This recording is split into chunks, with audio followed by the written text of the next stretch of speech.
চারদিকে glass fitting করা একটা রুম বানাও। সাইয়েদনা সুলাইমান আলাইহিস সালাম গ্লাস ফিটিং করা রুমের ভেতরে ঢুকলেন। এই রুমে ঢুকার দরজা নাই, হাতে একটা লাঠি নিলেন, লাঠির মধ্যে ভর করে দাঁড়িয়ে রইলেন আর জিনদের দিকে তাকিয়ে রইলেন। জিনেরা এত বদমাশ ছিল, সাইয়েদনা সুলাইমান দাঁড়িয়ে না থাকলে কাজ করতো না, দাঁড়ায় না থাকলে আজও লোকজন কাজ করতে চায় না, ঠিক কিনা?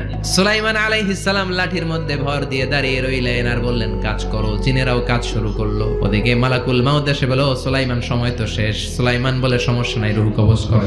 মালাকুল মাউত ওইভাবে লাঠিতে ভর দেওয়া অবস্থায়, দারুণ অবস্থায় সাইয়েদনা সুলাইমান আলাইহিস সালামের রূহ কবজ করে নিলেন। উনি এমন ভাবে দাঁড়িয়েছেন, রূহ চলে গেল, লাশ হয়ে দাঁড়িয়ে রইলেন। লাঠির মধ্যে দাঁড়িয়ে আছেন, জমিনের মধ্যে লুটিয়ে পড়ে নাই। সুবহানাল্লাহ।